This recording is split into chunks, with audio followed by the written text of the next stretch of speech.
Allah akan datangkan kaum yang lainnya, makhluk yang lainnya, yang makhluk itu yudhnibun, mereka akan berbuat dosa. Fayastaghfirunallah fayaghfir lahum. Lalu makhluk yang berbuat dosa itu akan beristighfar, memohon ampun kepada Allah Azza wa Jal, dan Allah mengampuni mereka.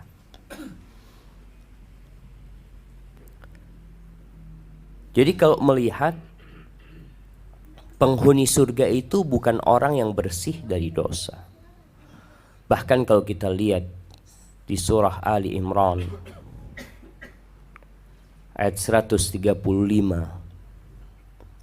136, setelah Allah menyebutkan bahwa surga disediakan buat orang-orang yang bertakwa, Allah sebutkan beberapa sifat orang yang bertakwa, dan kita harus sering bermuhasabah. Apakah sifat yang Allah sebutkan itu ada di diri kita apa enggak? Karena jangan sampai kita beramal berpuluh-puluh tahun sampai meninggal dunia, ternyata kriteria penghuni surga itu enggak ada sama kita. Sayang, waktu sudah habis, ternyata kita nggak pantas masuk surga. Maka dibaca nanti dari ayat 133, 134. Di ayat 135 Allah mengatakan, walladzina idza fa'alu fahishatan aw zalamu anfusahum dzakarullah. Mereka adalah orang-orang apabila mengerjakan fahisyah, dosa besar, aw zalamu anfusahum, atau mereka melakukan dosa kecil, menzalimi diri mereka sendiri. Dzakarullah, mereka ingat sama Allah. Ini poin penting buat kita, ingat sama Allah. Karena dunia ini Allah ciptakan menggoda, sehingga sebagian terlena jadi lupa sama Allah. Makanya kata Allah, innama amwalukum wa auladukum fitnah. Harta kalian, anak kalian itu fitnah. Fitnah yang kadang-kala membuat kita lupa sama Allah SWT. Ini orang berbuat dosa, ingat sama Allah. Ketika ingat sama Allah, mereka langsung fastaghfaru lidzunubihim. Mereka langsung minta ampun, bertobat atas dosa-dosa yang mereka kerjakan. Wa may yaghfirudz dzunub illallah. Dan mereka yakin siapa yang ngampuni dosa? Enggak ada kecuali Allah Azza wa Jalla. Hari ini hari apa jemaah? Hari Paskah. Iya. Hari ini hari Jumat yang diyakini hari disalibnya Isa al-Masih alaihissalam, anak Tuhan, untuk mengampuni dosa-dosa manusia. Suatu keyakinan yang gak masuk di akal. Ya karena memang ini keyakinan buatan manusia. Mereka memandang dengan kacamata manusia. Apakah perlu Allah mengampuni dosanya Adam dan anak-anak Adam? Perlu Allah mengorbankan Nabi Isa alaihissalam untuk dibunuh di salib? Allah kan bisa mengatakan ghafartu lahum, aku ampuni mereka, selesai urusannya. Enggak sesulit itu mereka fahami. Tapi itulah yang namanya kesyirikan yang terjadi dengan mereka. Sehingga mereka meyakini hari ini hari disalibnya Nabi Isa alaihissalam untuk mengampuni dosa-dosanya. Dosa-dosanya Adam. Bayangkan dari Nabi Adam ke Nabi Isa ini ada berapa generasi manusia yang dosanya nggak diampuni. Tapi kita punya Tuhan Allah yang maha pengampun. Lam yalid wa lam yulad. Tidak seperti yang mereka yakini. Makanya kenapa orang-orang Nasara itu disebut ad-dallin, orang-orang yang tersesat gitu. Keyakinan-keyakinan mereka itu secara akal nggak bisa diterima, secara dalil nggak ada, tapi mereka yakini. Kenapa Anda bicara seperti ini? Karena semester ini Anda ngajar Kristologi. Jadi Anda baca, ya Allah ya. Sampai mereka nyebutkan, jadi ulama-ulama mereka mengatakan ini tidak bisa difahami, tapi ya kita yakini aja lah. Subhanallah, nggak bisa difahami dia yakini. Maka disebutkan wa may yaghfiru dzunub illallah. Istighfar, minta ampun sama Allah, diampuni sama Allah. Nggak perlu sampai dibunuh, dibantai untuk diampuni dosanya. Walam yusirru ala ma fa'alu wa hum ya'lamun. Lalu Allah sebutkan sifat mereka juga. Mereka bukan orang-orang yang terus-terusan berbuat dosa. Ada orang yang bandel, yang maksa. Ini orang bertakwa enggak. Baik, menjadi kodrat dia berbuat dosa. Tapi kalau dia melakukan dosa, dia sadar yang dia lakukan salah. Dalam kondisi mereka tahu mereka tidak akan terus-terusan melakukan dosa. Terus apa yang Allah berikan kepada mereka? Mereka berbuat dosa. Lalu Allah katakan ulaika jazaohum maghfiratum min rabbihim.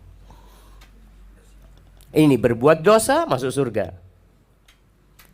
Balasan buat mereka adalah ampunan dari Allah Subhanahu wa taala, dari Rabb mereka. Apa yang dilakukan? Sudah istighfar, tobat. Enggak terus-terusan berbuat dosa, diampuni dosanya.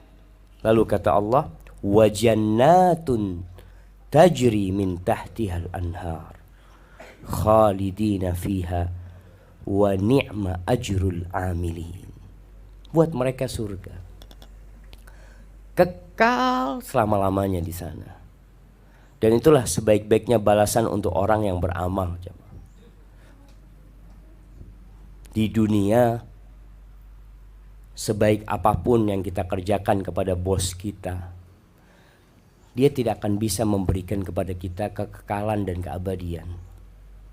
Mungkin sebagai bentuk balas budi bos sama anak buahnya, mungkin anak buahnya dikasih rumah, kasih kendaraan. Setelah itu ditinggal sudah. Waktunya mati ya mati sudah. Ditinggal semua. Maka jamaah, ternyata dosa itu bisa mengantarkan kita ke surga.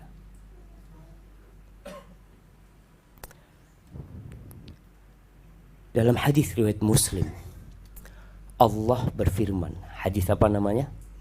Hadis Qudsi. Kata Allah, ya ibadi, wahai hamba-hambaku, innakum tukhti'una bil-laili wan-nahar. Kalian selalu berbuat dosa siang malam. Siang malam berbuat dosa kalian. Wa ana aghfiru dzunuba jami'an. Dan aku mengampuni semua dosa.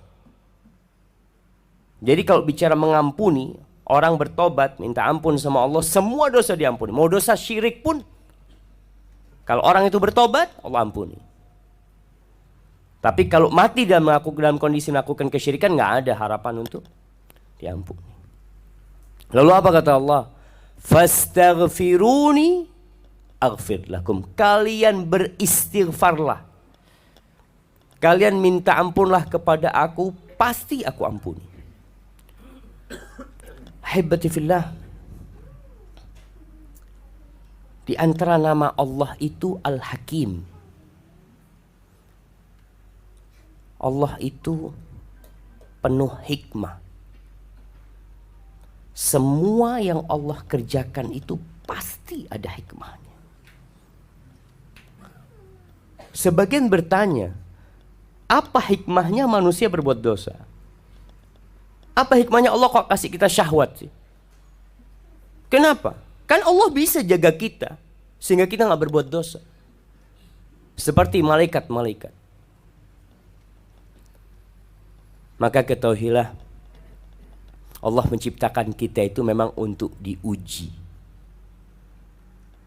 Itu keinginan Allah. Di surah Al-Anbiya ayat 35 Allah mengatakan kullu nafsin dha'iqatul maut. Semua yang bernyawa pasti merasakan kematian. Wa nabluukum bisyarri wal khairi fitnah. Dan kami menguji kalian dengan keburukan dan kebaikan.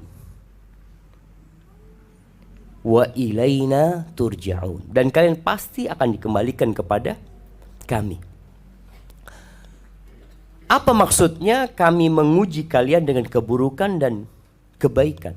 Ibnu Abbas, sahabat Nabi yang ahli tafsir, yang ahli takwil, beliau menjelaskan maksud menguji kalian dengan keburukan dan kebaikan. Nabtalikum bisyidda warraha.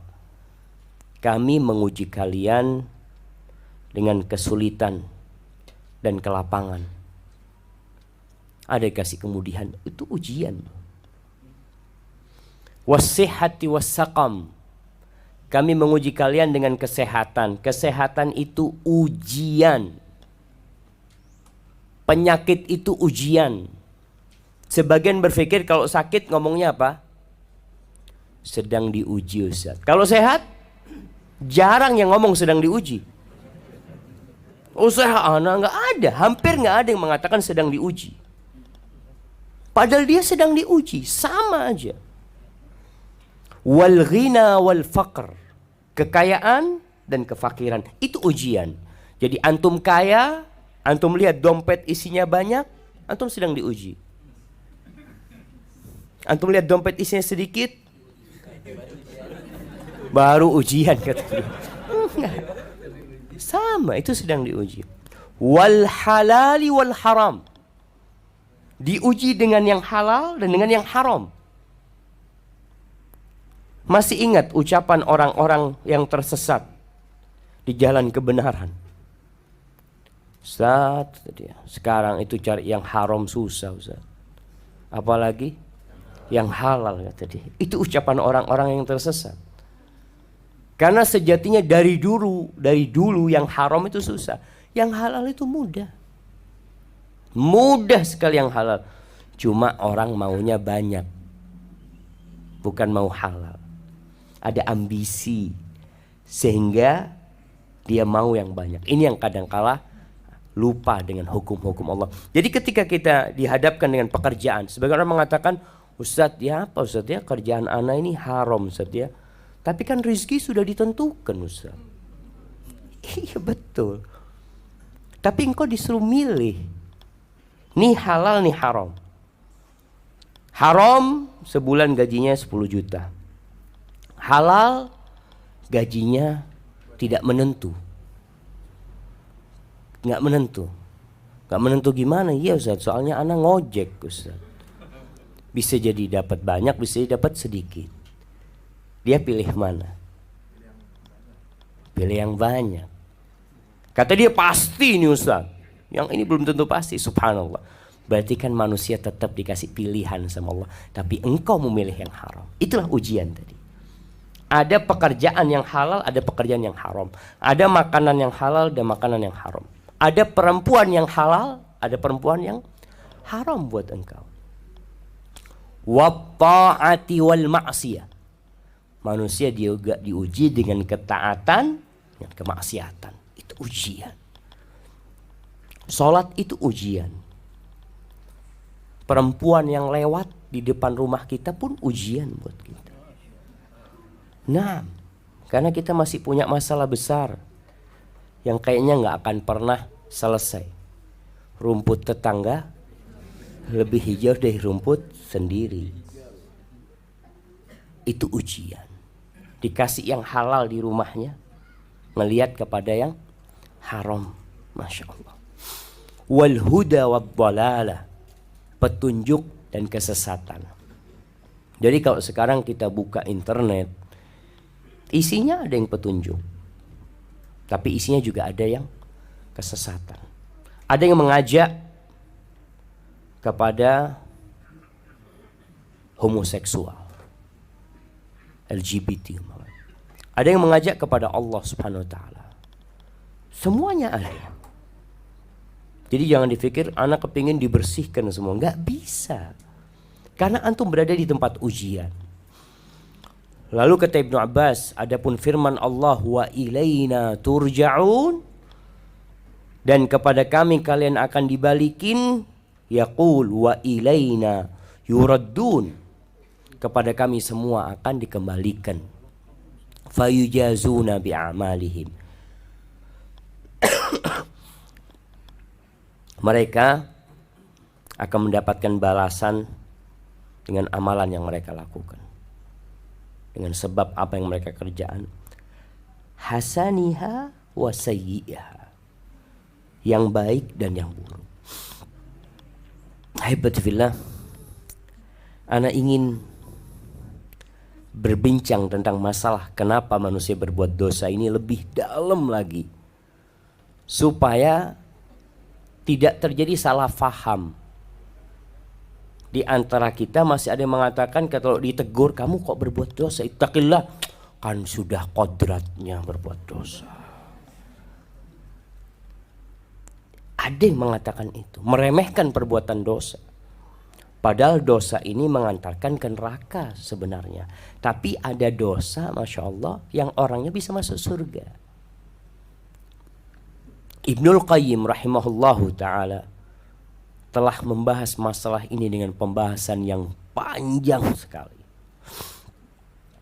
Beliau menyebutkan 30 lebih hikmah kenapa manusia berbuat dosa. Dalam kitabnya yang berjudul Tariqul Hijratain.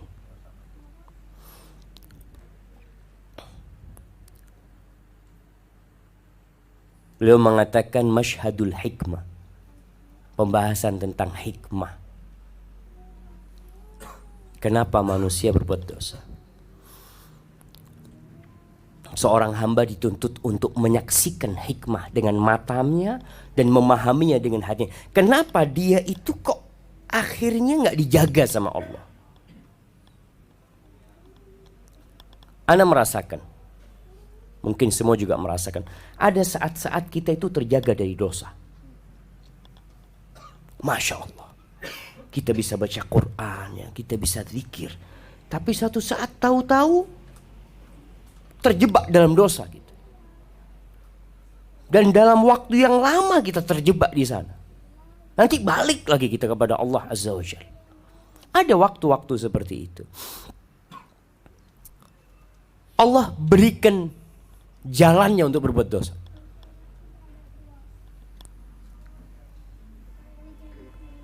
Orang itu melakukan kejahatan terkadang bukan karena ada keinginan, tapi karena ada kesempatan. Kesempatan itu Allah bikinin buat kita. Ada di hadapan kita. Kesempatan untuk mengambil, kesempatan untuk curang, kesempatan untuk menipu, ada di depan kita. Datang orang Masya Allah, gak tahu sama barang, datang ke toko kita. Dia cari barang, kita katakan nih barang paling bagus nih. Alhamdulillah dia orang bodoh. Ini kan memang Allah kasih. Coba dia pintar, antum gak jadi berbuat dosa sama dia? Ya jangan ditipu, saya mas tahu ini barang KW. Karena pintar, tapi subhanallah Allah kirim sama antum orang yang bodoh, yang tidak tahu barang. Sehingga kesempatan antum untuk menipu dia itu terbuka. Kenapa Allah jadikan itu? Yang kalau Allah mau, niscaya Allah akan tutup pintu itu sehingga antum tidak berbuat dosa. Ibnu Qayyim mengatakan Allah lakukan itu. Allah tidak jaga kita sehingga kita berbuat dosa lihikamin azimah. Karena hikmah-hikmah yang besar. La ya'lamu majmu'aha illallah. Enggak tahu besarnya hikmah-hikmah itu kecuali Allah. Lalu beliau menyebutkan di antara hikmah itu. Beliau mengatakan annahu yuhibbut tawabin Wa yafrahu bitaubatihim. Allah itu cinta kepada orang-orang yang bertaubat. Gembira dengan taubat mereka. Karena inilah akhirnya Allah bikin orang itu dibiarin berbuat dosa. Kalau Allah sayang sama orang itu, Allah berikan kepadanya jalan-jalan menuju taubat. Antum bisa lihat ada orang berbuat dosa, tahu-tahu dia jadi di saf pertama di masjid. Padahal nggak pernah dia ke masjid. Gara-gara dosanya di saf pertama. Ada orang yang nggak pernah berbuat dosa, ya masbuk terus dia. Ini gara-gara dosa ada di saf pertama gitu loh. Berarti ada hikmah dari dosa yang dia lakukan. Dia jadi menangis. Jadi Allah itu cinta kepada orang yang taubat. Sehingga Allah jadikan orang ini berbuat dosa, kemudian bertobat kepada Allah Azza wa Jalla. Yang kedua, agar hamba itu kenal dengan keagungan Allah Azza wa Jalla. Bahwa apa yang Allah inginkan itu pasti terjadi. Kita nggak akan bisa keluar dari kehendak Allah, dari takdir Allah Azza wa Jalla. Sehingga manusia jadi tahu diri. Kita ini makhluk. Yang ketiga, mengenalkan kepada hamba bahwa manusia ini perlu penjagaan dari Allah. Jangan menyandarkan kepada dirinya. Saya ini orang soleh. Setan itu gak berani sama saya, Ustaz. Subhanallah. Dia ngomong setan gak berani, padahal yang ngomong setan sama dia. Nah, jadi ketika dia berbuat dosa, jadi dia tahu jamaah. Aku ini perlu bantuan Allah Azza wa Jalla. Aku perlu penjagaan Allah Subhanahu wa ta'ala. Dan dia juga punya keyakinan kalau aku gak dijaga sama Allah, gak dibimbing sama Allah, hancur aku.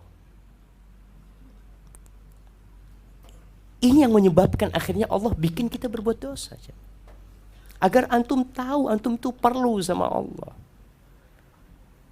Sehingga kita lihat jemaah, kalau orang keluar rumah, salah satu doa keluar rumah itu apa? Bismillahirrahmanirrahim. Tapi ada doa lainnya, anak kasih dia yang bisa.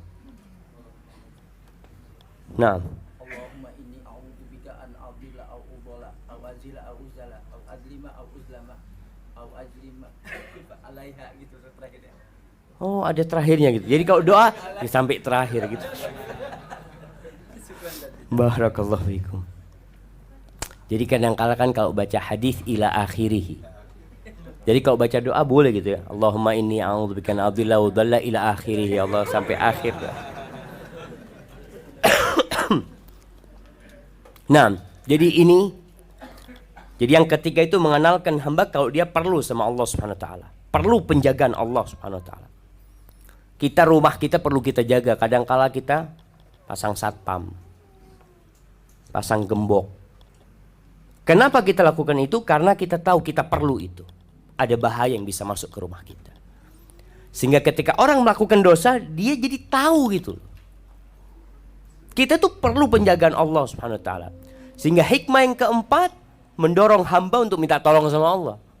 Setelah dia tahu kelemahan dirinya, maka dia akhirnya minta tolong sama Allah Subhanahu wa taala. Keluar rumah baca doa. Naik mobil baca doa. Mau makan baca doa. Masuk rumah baca doa. Dia berlindung kepada Allah, mengatakan a'udzubillahi minasyaitonirrajim. Tiap pagi dia baca a'udzubikalimatillahi tammat min syarri ma khalaq. Sore dia baca lagi. Habis sholat dia baca Allahumma a'inni ala dzikrika wa syukrika wa husni ibadatik, ya Allah. Terus gara-gara dosa. Jadi dia setelah tahu dirinya lemah, maka ternyata dosa itu mendorong dia untuk minta tolong sama Allah SWT. Minta perlindungan kepada Allah Azza wa Jalla. Tapi ternyata banyak manusia yang minta perlindungan kepada selain Allah. Kenapa masih banyak kesyirikan-kesyirikan? Itu hamba tidak tahu diri. Seharusnya engkau dengan kena berbuat dosa, engkau kembali kepada Allah SWT. Nabi pernah mengajarkan doa kepada salah satu sahabat. Allahumma alhimni rushdi wa qini syarra nafsi. Ya Allah, bimbing aku untuk berjalan di atas petunjukku dan selamatkan aku dari kejahatan jiwaku sendiri. Antum pernah dengar enggak bisikan-bisikan buruk itu? Sering. Ada bisikan, udah ceraikan aja istrimu, ganti yang lebih bagus. Kadang-kala ada yang seperti itu. Bahkan ada seorang yang mengatakan, Ustaz, anak ini nggak tahu, ada was-was untuk menceraikan istri anak. Ada model-model kayak gitu. Jadi jiwa yang menyuruh untuk melakukan kejahatan. Ada bisikan-bisikan untuk memukul, untuk mengambil. Na'udzubillah, mungkin untuk berzina. Bisikan itu datang. Maka di sini hamba minta tolong sama Allah. Ketika tahu, ya Allah, kalau bukan Engkau yang menyelamatkan aku, nggak bisa aku, ya Allah. Allahumma ati nafsi taqwaha. Ya Allah, berikan ketakwaan kepada jiwa aku ini, ya Allah. Kemudian di doa di khutbatul hajah yang biasa dibaca Nabi SAW kalau beliau ceramah, beliau mengatakan innal hamdalillah nahmaduhu wa nasta'inuhu wa nastaghfiruh. Antum bisa lihat nih awal khutbah. Beliau mengatakan segala puji bagi Allah. Nahmaduhu, kita memuji Allah. Wa nasta'inuhu, kita minta tolong sama Allah. Wa nastaghfiruh, kita minta ampun sama Allah Azza wa Jalla. Cukup nggak cukup? Wa na'udzu billahi min syururi anfusina. Dan kami minta pertolongan kepada Allah, minta perlindungan kepada Allah dari kejahatan jiwa kita sendiri. Wa min sayyiati a'malina, dan dari keburukan amal-amal kita. Di sini akhirnya orang ketika merasa dia itu melakukan dosa, terdorong untuk meminta pertolongan kepada Allah Azza wa Jalla. Yang kelima,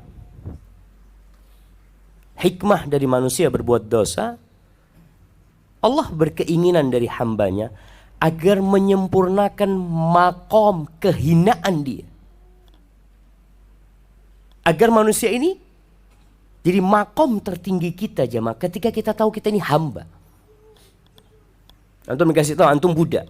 Anak pernah mengatakan kepada seorang yang dia selalu menyalahkan pembantunya, menyalahkan anak buahnya. Anak sampai katakan, afwan bang, kalau anak buahnya abang itu tidak berbuat salah, pantas dia jadi bos.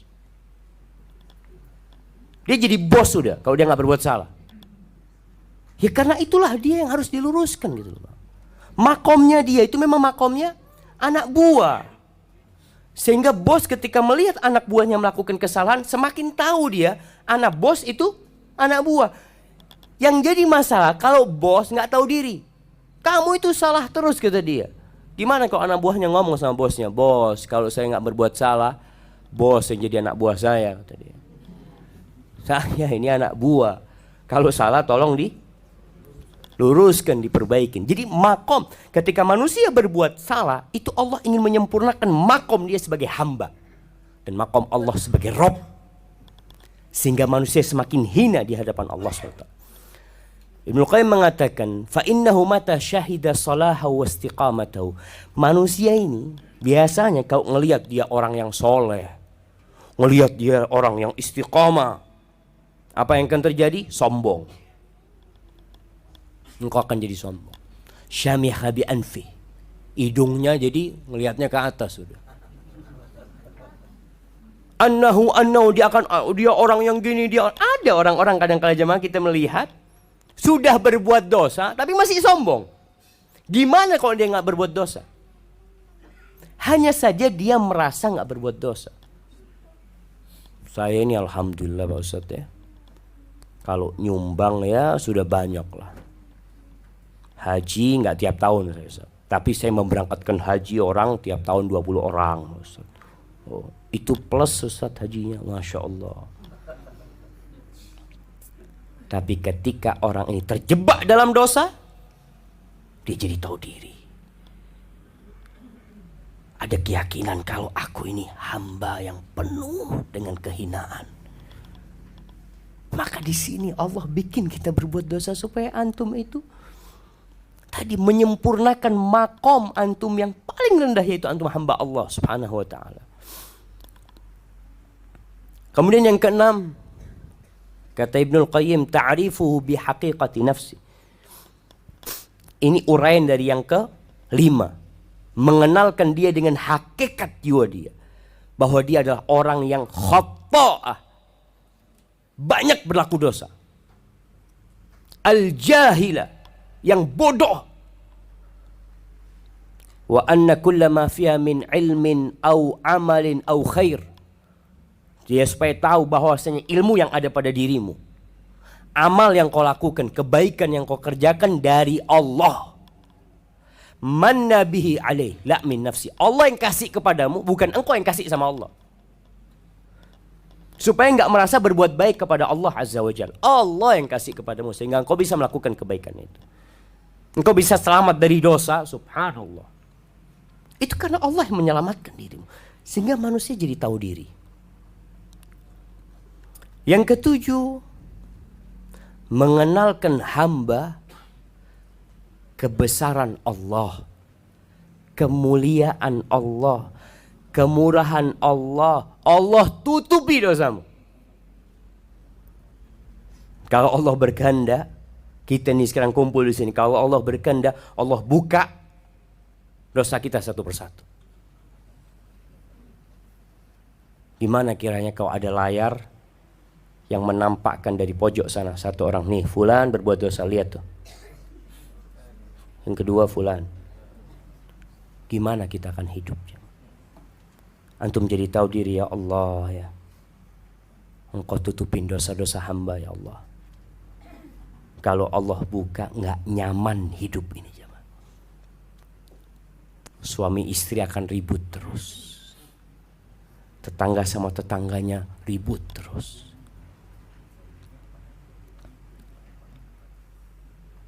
Sehingga engkau tahu Allah itu maha menutupi dosa. Maka jangan buka dosa orang lain. Baik, yang kedelapan, mengenalkan manusia bahwasanya tidak ada jalan menuju keselamatan kecuali kalau diampuni Allah. Kalau dimaafkan sama Allah. Jangan merasa dengan amalmu tadi engkau masuk surga, Allah ngampuni engkau. Kalau nggak ampuni, selesai sudah hidup ini jamaah. Makanya orang itu semakin tinggi ilmunya, semakin takut sama Allah. Semakin hilang rasa sok dia. Seorang tabi'in yang bernama Nu'aim, Rabi ibn Khuthaim. Rabi ibn Khuthaim. Dia itu kalau ditanya gimana kondisimu hari ini, kata dia, asbahna mudhnibin, na'kulu arzaqana wa nantadhiru ajalana. Pagi hari ini kita berlumuran dosa. Kita makan rizki yang Allah berikan kepada kita, dan saat ini kita sedang menunggu giliran ajal kita datang kepada kita. Pokoknya kalau ada orang tanya, "Kaif halak, gimana kabarmu pagi ini?" dia jawab itu. Subhanallah jemaah. Rabi ibn Khuthaim ini anaknya sampai bingung. Ya abata ala tanam. Anaknya bingung, abahnya ini nggak tidur kalau malam jemaah. Nggak tidur sampai anak abah nggak tidur abah. Kata abahnya ngomong, nak, kaifa yanamu man yakhaful bayat. Gimana mau tidur? Sedangkan aku takut azab Allah turun di malam hari tatkala aku tidur. Kata dia. maka dia berharap Allah merahmatin dia. Sampai Rabi bin Khuzaim ini di akhir hayatnya terkena stroke. Subhanallah ya. Dan antum kalau tahu Rabi bin Khuzaim, dia itu dikatakan nggak pernah sholat sunnah di masjid. Ba'diyah itu selalu di rumahnya. Dia menjaga kamu. Ketika dia kena stroke, dia sempat punya keinginan makan ayam. Dia cerita akhirnya. Selama 40 hari dia tahan jiwanya. Dengan harapan akhirnya nggak kepingin makan ayam. Kan kadang-kala keinginan itu kalau kita biarin lama-kelamaan hilang sendiri gitu. Harapannya Robi hilang. Akhirnya setelah 40 hari nggak hilang. Dia panggil istrinya. Dia mengatakan, zaujati, istriku, kata dia, inni ishtahaitu dajajah mundu arba'ina yauman. Aku itu kepingin makan ayam sejak 40 hari. Aku tahan supaya jiwaku ini berhenti nuntut ayam. Fa'abat, tapi dia tetap minta ayam. Apa kata istrinya? Subhanallah, kenapa kau nggak ngomong dari dulu, kata dia. Orang halal ayam itu, kata dia. Tapi dia ingin mendidik jiwanya. Tidak semua yang diinginkan harus engkau makan. Akhirnya subhanallah, beli ayam 1 dirham, berapa dia beli sudah. Dipotong ayam itu, dimasak sama dia, bikinkan roti, bikinkan bumbunya, aduh enak sudah jemaah. Subhanallah, dibawa sama istrinya, dihadapkan kepada suami. Nih, kata dia, mau makan, ada orang yang ketuk pintu. Dari luar memanggilkan, barakallahu fikum, tasaddaq alaina. Minta sodakoh jemaah. Minta gitu bahasanya, sedekah buat kami, kata dia. 40 hari nunggu jemaah. Dia ngomong sama istrinya, udah bungkus, kasihkan ke mereka. Subhanallah, 40 hari engkau tunggu, sekarang aku bikinkan, kau mau sedekah. Gini kata istrinya baik banget jemaah. Katakan, gimana aku kasih tahu engkau sebuah amalan yang lebih baik, yang lebih disenengin orang miskin itu, kata dia. Apa, kata dia? Kata Rabi, harganya ayam ini dan semua bumbu-bumbunya itu sama rotinya, duitnya kita kasihkan ke orang minta. Kata suaminya, santi, kata dia. Allahu Akbar, senang dapat istri kayak gitu. Iya, mana duitnya? Kata dia. Diambilkan duitnya. Nih, fulusnya, kata dia. Dipegang sama Rabi, taruh di atas makanan itu, kasihkan ke mereka semua. Antum lihat ya, istrinya geleng-geleng, aduh ya sudahlah, dia harus nurut sama suaminya, kasihkan. Lihat jemaah, ketika orang semakin tahu dini, kalau aku ini nggak akan selamat kecuali kalau Allah ampuni ana gitu. Dia itu nggak pernah bangga dengan amalannya, malah dia selalu takut. Itu gara-gara dosa. Cuma kita kadang-kala nggak merasa sedang berbuat dosa. Yang ke-9, mengenalkan kepada hamba kemurahan Allah menerima taubat. Dan dia jadi tahu diri kalau dia banyak berbuat salah. Orang membunuh 100 orang itu diterima taubatnya sama Allah. Ya ibna Adam, lau ataitani biqurabil ardi khati'atan. Wahai anak Adam, kalau engkau menjumpai aku dengan hampir sepenuh bumi ini dosa, sepenuh bumi ini dosa. Di mana dia pernah tinggal, di situ dia berbuat dosa. Di rumah, di pasar, di hotel, berangkat ke kota ini, kemana-mana dia keliling dunia, mungkin semua isinya dosa dia. Kalau dia datang bertobat kepada Allah, Allah ampuni semuanya. Sehingga kau tahu, ya Allah, betapa agungnya Allah Azza wa Jalla.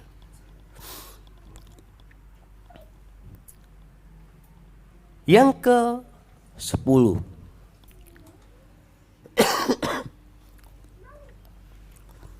iqamatul hujjah ala abdih. Allah ingin menegakkan hujjah, argumentasi atas hambanya, bahwasanya Allah sudah menyampaikan kepada hambanya ini. Kalau Allah mengadab hambanya, Allah nggak zalim. Allah mengadab hambanya itu dengan keadilan. Makanya ketika orang-orang masuk neraka, mereka nggak bisa mengatakan kami nggak berbuat dosa. Mereka tahu mereka melakukan dosa. Sehingga ketika Allah mengadab, dijelaskan engkau melakukan dosa. Dan Allah kasih pilihan kepada hamba. Dia bisa berbuat dosa dan dia bisa tinggalkan dosa. Dan juga mengenalkan hamba dengan hak-haknya Allah ya.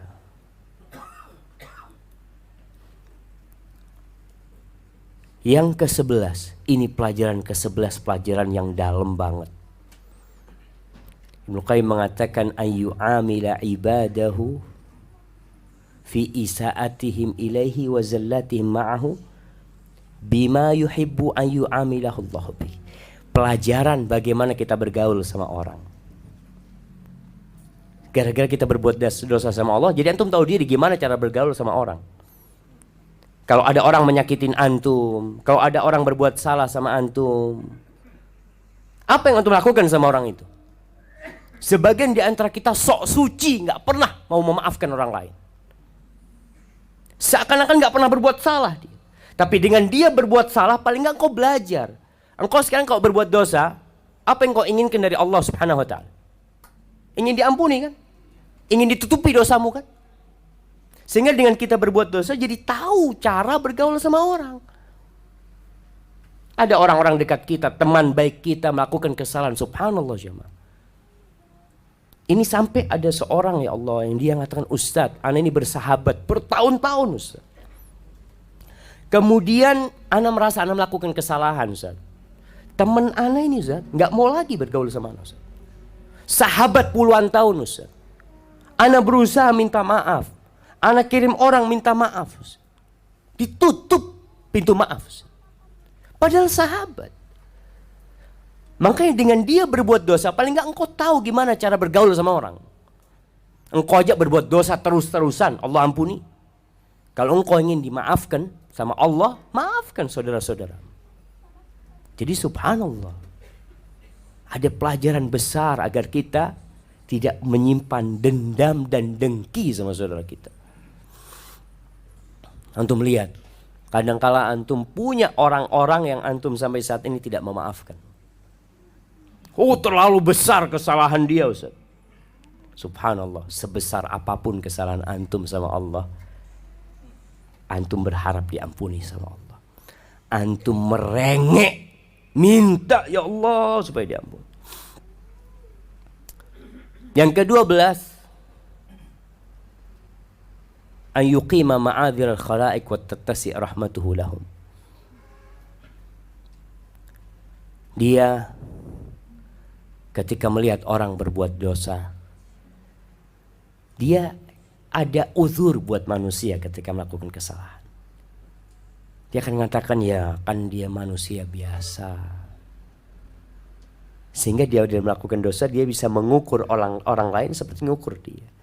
Tapi tetap bukan berarti dia tidak menegakkan perintah Allah. Ada orang melakukan kesalahan sama kita, kita kasih nasihat. Bukan dibiarkan. Tapi paling tidak ada uzur buat orang yang melakukan dosa.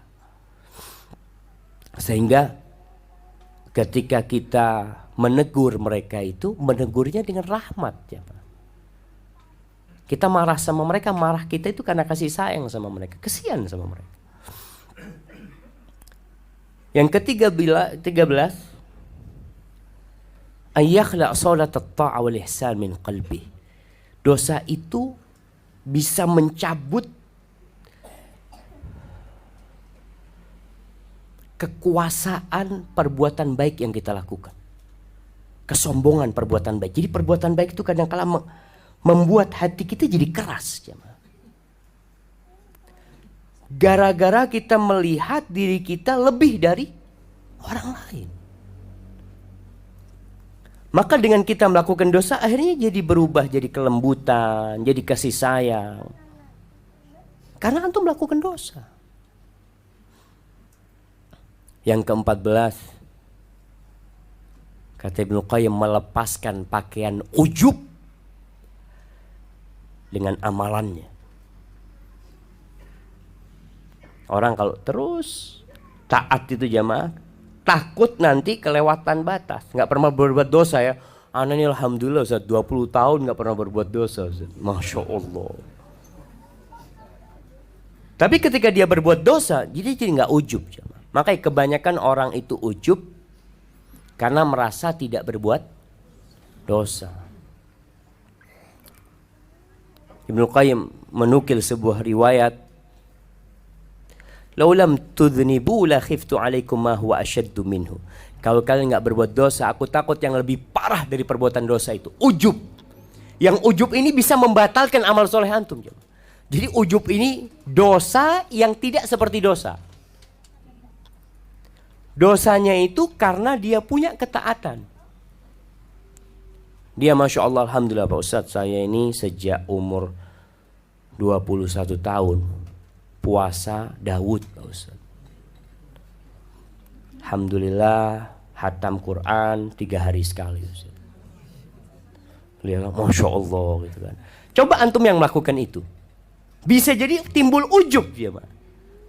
Tapi ketika antum nanti tahu-tahu nggak baca Quran selama sebulan, akhirnya kan jadi tahu diri kan, mau ujub gimana, anak sebulan ini nggak buka Quran sama sekali.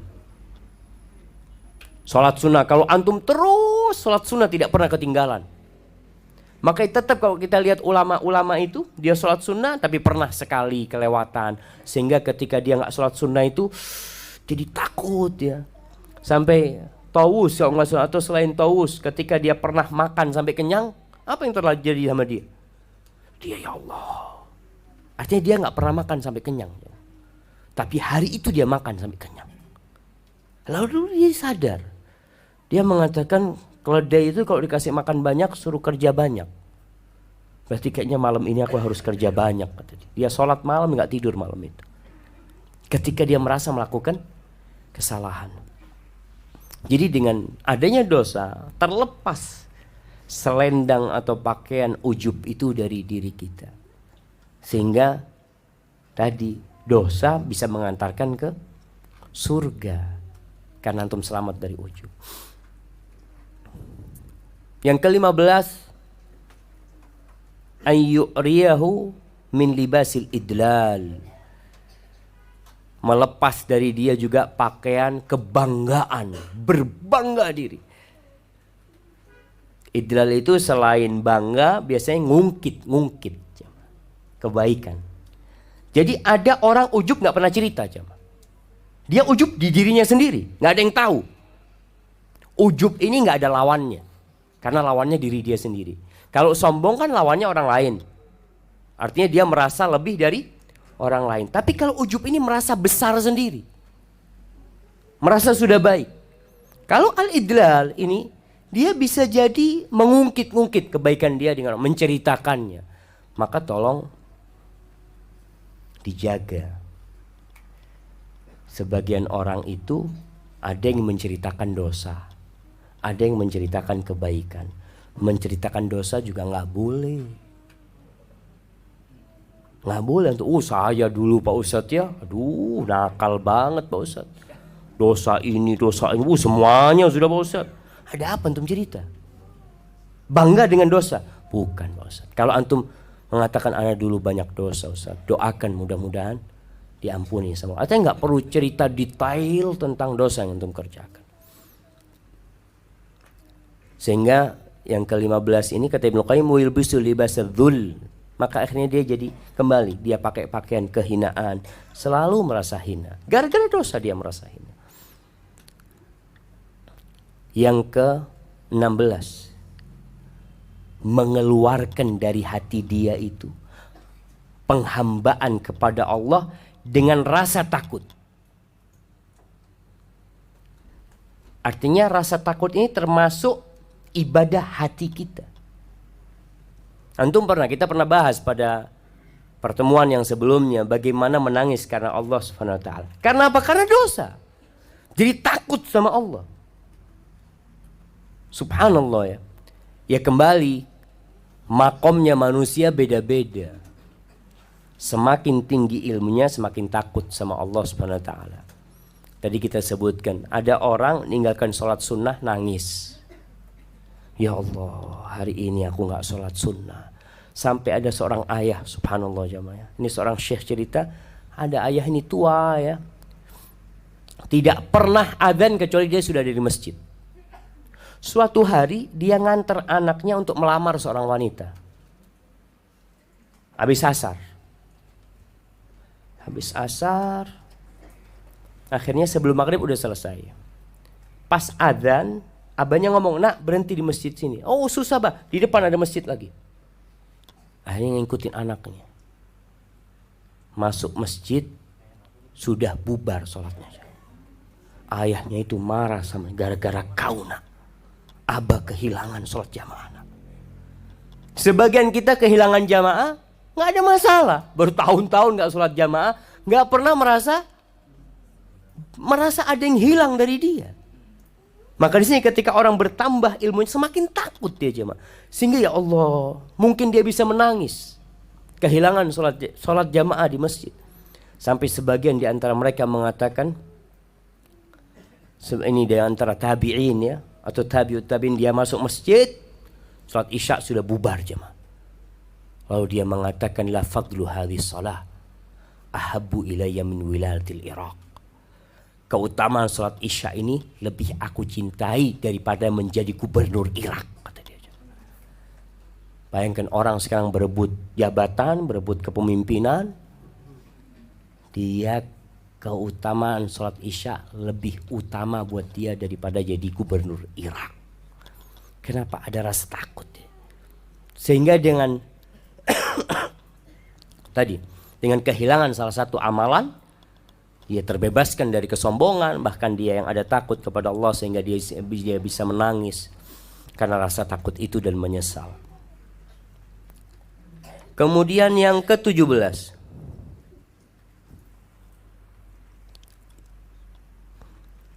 dia tahu dengan kedudukan Allah Azza wa Jalla, di mana Allah memberikan karunia kepada dia, menyelamatkan dia, sehingga dia hidup senang. Kalau dia nggak pernah berbuat dosa, dia jadi nggak tahu dengan kondisi orang-orang yang berbuat dosa. Dia jadi nggak kesian sama mereka. Dia juga tidak akan bersyukur dengan nikmat ketaatan itu sendiri. Orang itu bisa merasakan nikmat ketaatan ketika dia merasakan dosa. Umar bin Khattab radhiyallahu taala anhu jamaah, dia mengatakan, aku ini takut yang merusak Islam nanti itu orang-orang yang tumbuh di Islam tapi nggak tahu masa jahiliyah. Biasanya orang yang tidak, ya na'udzubillah, semoga Allah menjaga kita ya. Kadangkala melihat orang-orang yang pakai tato ya, hidupnya di jalan, enak banget ya, bebas ya orang itu hidupnya. Padahal orang yang sudah tobat dari sana, dia mengatakan, na'udzubillah Ustaz, saya dulu hidup jahiliyah, hidup penuh dengan kesulitan. Maka ketika seorang terjebak dalam dosa, sehingga dia jadi tahu ya Allah ya, nikmatnya ketaatan. Dan dia tahu susahnya orang yang diuji dengan berbuat dosa. Kemudian yang ke-18,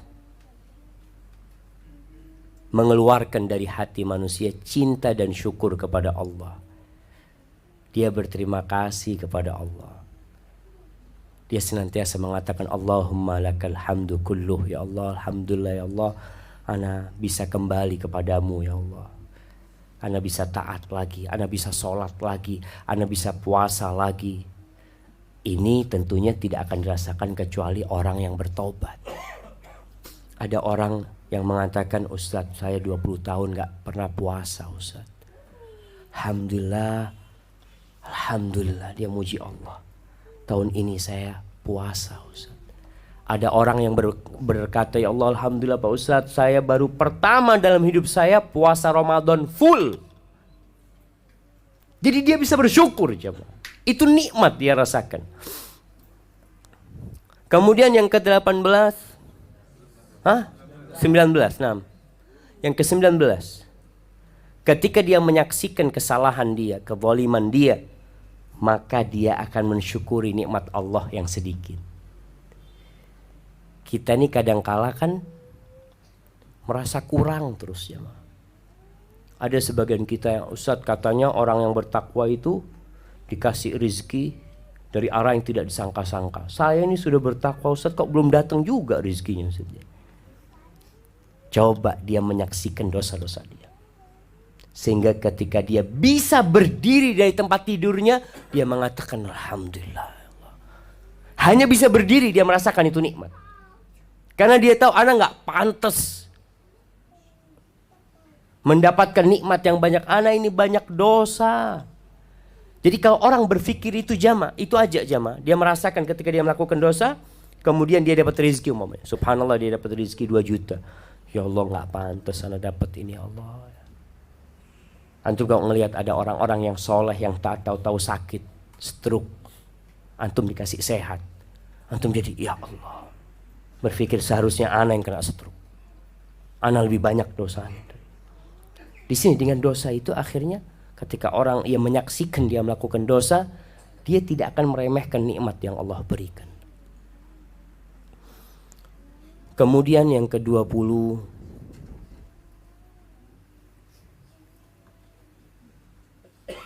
mengajarkan kepada kita untuk senantiasa terjaga dari godaan-godaan setan. Dari makar-makar setan. Jadi antum juga tahu dari mana masuknya setan. Antum pernah melakukan dosa. Tahu oh sebabnya ini. Setelah itu antum akan berusaha untuk meninggalkannya. Dia akhirnya menjadi seperti dokter kata Ibnu Qayyim. Yang tahu penyakit dan tahu obat. Dokter itu kan tahu makan ini bahaya gitu. Anak pernah sakit perut gara-gara makan ini. Ketika dia duduk sama teman-temannya di pinggir jalan, dia tahu enggak, anak pernah dulu gara-gara di tempat itu, akhirnya melihat hal-hal yang negatif, akhirnya anak jadi berbuat dosa. Jadi orang ini lebih sadar, lebih berhati-hati. Kemudian yang ke-21.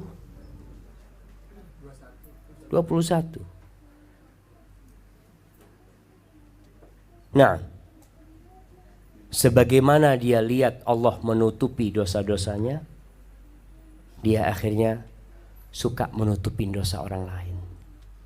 Man satara musliman satarahullah. Tadi kita bicarakan dia memaafkan orang lain, tapi ada satu tingkatan dia jadi menutupin dosa orang lain. Lihat orang berbuat dosa dia tutupin. Kenapa? Ana juga nggak kepingin dosanya dibongkar. Karena ada orang-orang yang suka menyebarkan aib orang lain. Orang-orang yang suka ghibah, ngomongin dosa orang lain. Ustaz, Anda nggak bohong, Ustaz. Iya, tapi antum ceritakan dosa orang lain. Seharusnya antum tutupin hal itu. Kemudian yang ke-22, mengangkat dari kita itu tirai ngaku-ngaku. Manusia itu suka ngaku-ngaku, jemaah. Mengaku sudah baik, mengaku sudah banyak melakukan ketaatan, sehingga dia dengan dia melakukan dosa itu nggak jadi dia ngaku-ngaku itu.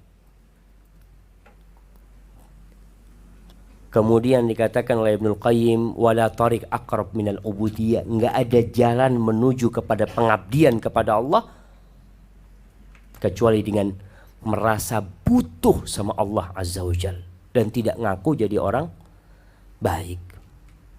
Yang ke-23, kadangkala ini jemaah, di hati kita itu ada penyakit yang nggak nampak, penyakit yang tahunan nggak nampak.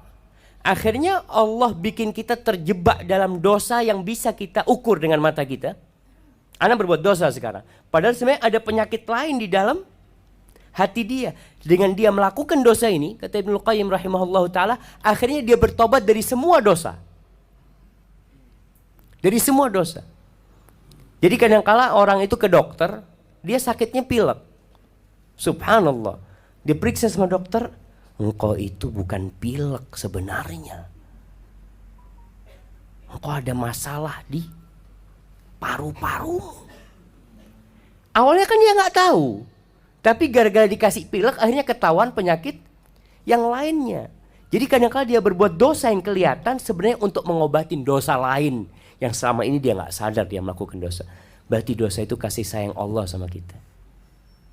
Maka berapa banyak orang yang akhirnya alhamdulillah dengan dia dikasih penyakit yang kelihatan, akhirnya dia diperiksa sama dokter, dokter tahu dengan penyakit yang ada yang orang kena kanker. Sebelumnya nggak tahu. Dia periksa ke dokter itu bukan untuk kanker.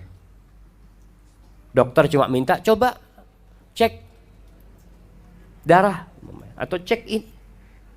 Ternyata ada ketemu penyakit-penyakit lain dengan penyakit yang tadinya sebenarnya remeh penyakit, tapi untuk mengobati yang lainnya. Kemudian yang ke 24, membuat hamba merasakan pedihnya jauh dari Allah dengan berbuat dosa, supaya dia kembali kepada Allah. Orang kalau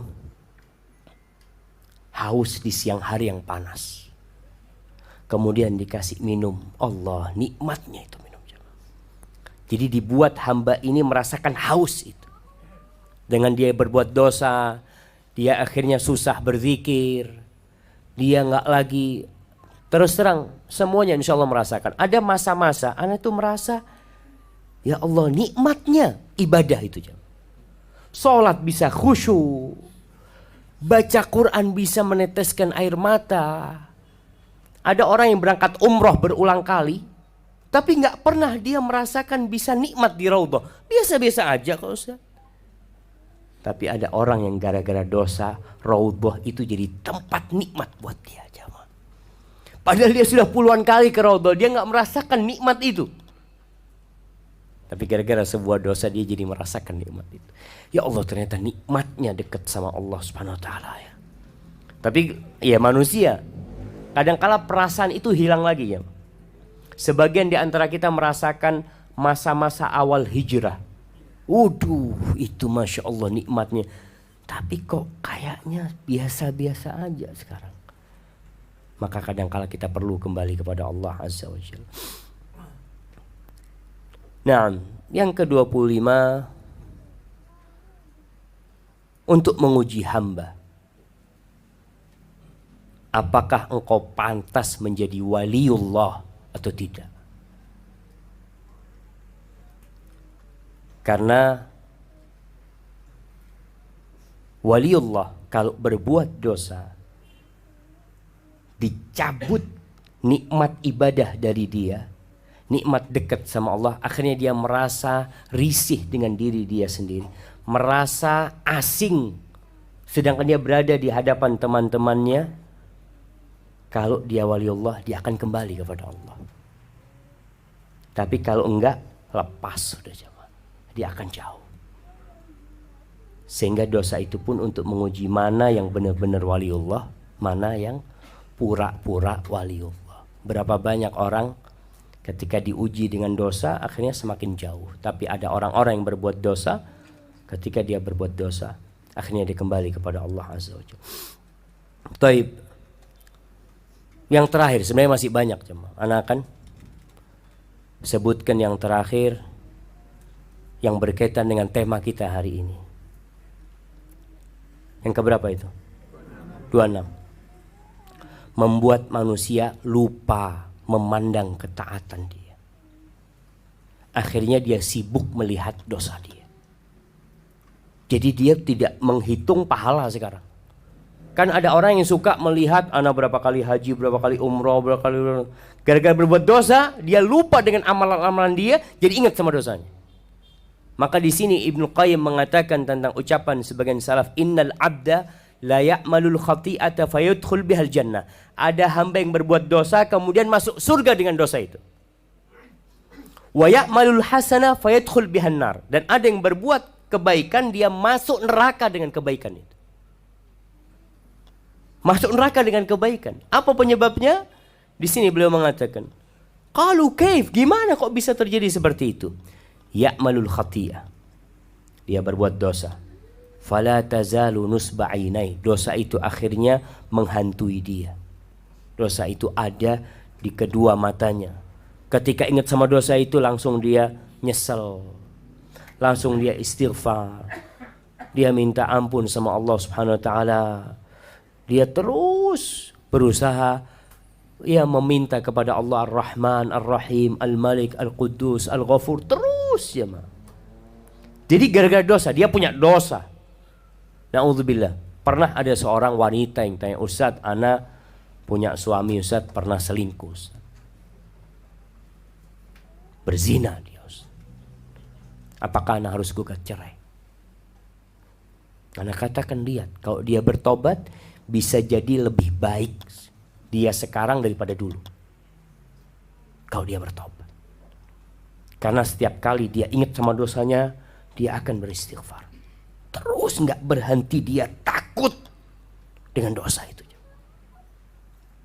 Maka dengan ini akhirnya hilang kesombongan dia, hilang ujub dia, yang ada rasa takut dia gara-gara dosa, sehingga dia akhirnya dengan rahmat Allah masuk surga. Wa ya'malul hasana, ada yang berbuat kebaikan. Kebaikan itu terus ada dalam benak dia. Dia lihat terus kebaikan dia. Aku ini, aku seperti ini. Wa yamunnu biha, dia mengungkit-ungkit seakan-akan berbuat baik kepada Allah Subhanahu wa taala. Bahkan sebagian jadi sombong dengan kebaikan. Kamu baru puasa Senin Kemis, saya ini puasa Daud sudah. Apa urusannya dia ngobrol kayak gitu? Gara-gara kebaikan. Kalau dosa, sulitlah dia akan menyebut dosa dia.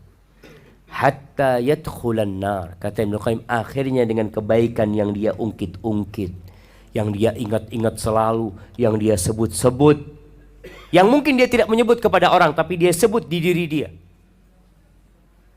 Hatta yadkhulan nar, sehingga dia akhirnya masuk ke dalam neraka. Itu yang ke-26. Kayaknya harus 27 jemaah. Nah, ini subhanallah ya. Ibnu Qayyim mengatakan anna syuhuda dzambihi wa khati'ati. Orang itu kalau mengingat dosa yang dia lakukan, akhirnya dia tidak merasa lebih baik dari orang lain. Wala lahu ala ahadin haqqan, dia juga tidak merasa punya hak atas orang lain. Dua hal, dia tidak merasa lebih baik dari orang lain, dan dia tidak merasa punya hak atas orang lain. Contohnya nih ustadz umpamanya. Kadang-kala ya, ana minum dulu ya.